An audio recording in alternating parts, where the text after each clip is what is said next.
So today we have come to Glasgow just for a bit of shopping. Went to church this morning here in Glasgow, and yeah, so let's go and have a look around Glasgow. Okay, I think we're going in Pret a Manger for lunch. If it's seats available, get some sandwiches. And at this point my microphone decided to stop working, so you've got this voiceover instead. We didn't get lunch at Pret a Manger because there were no seats, but we did find somewhere else to have lunch, and that did take a long time. Then we had a quick look in Glasgow Central Station.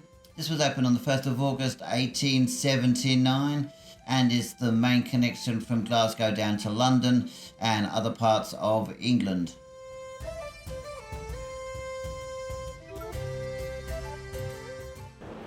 A small bit of the Christmas lights in Glasgow. We haven't been able to do much filming in Glasgow by the time we came out of having lunch, and that took a while to have lunch. But anyway, we might see if we could see some more lights. Okay, we did see some more lights. It gets dark early in Scotland in the winter, which is quite useful for seeing Christmas lights. So anyway, we did look at some more Christmas lights. We walked down some of the main streets of Glasgow, including Buchanan Street. We then decided we would go for a subway ride on Glasgow Subway. This was the third subway opened in the world, opened on the 14th of December 1896. It came after London Underground, which was obviously the first, and the Budapest Metro was the second. When the subway opened, a fixed fare price of 1 penny allowed passengers to travel around the 6.5 mile subway as many times as you wanted. I think once they realised that the subway was going to get more popular, they did away with that. Quite easy to buy a ticket. It's always nice to go for a ride. It's a narrow gauge railway too, so quite unique. So we just went a couple of stops on the subway, got off at West Street here, and then we got the next subway back. They're known as the orange trains because obviously they're orange colour. These trains are being replaced soon. They're getting some brand new trains, and eventually I believe that the Glasgow Subway will go driverless too. So that will be quite unique.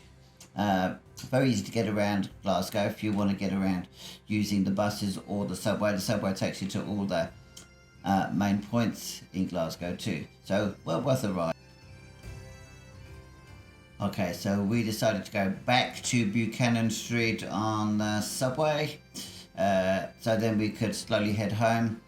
We left via Glasgow Queen Street, so that was the best stop to get off. You can see a bit of a map here. So outer circle, inner circle, takes you to some of the main points as I just said.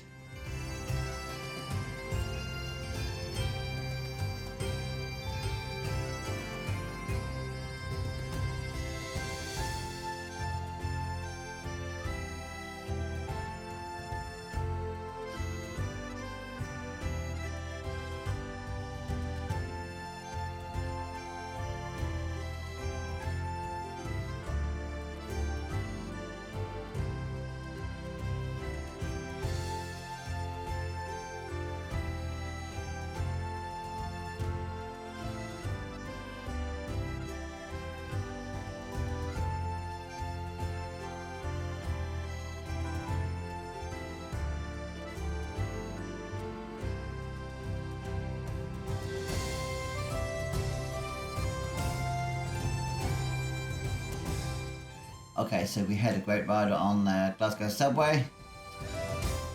Once we finished that, we continued walking down towards Glasgow Queen Street, saw some more Christmas lights. This area is known as Queen Street, so the Queen Street is one of the major thoroughfares through the city of Glasgow. It runs north from Argyle Street, parallel to nearby Buchanan Street, until it reaches George's Square.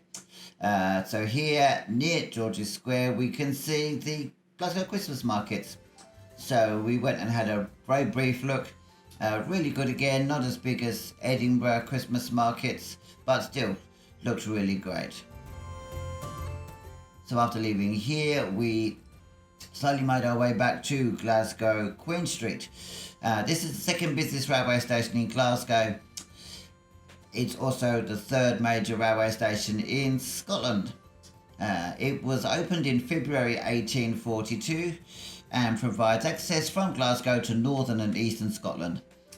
You can get to Edinburgh on the train from here in about 45 minutes. And that completes our visit to Glasgow.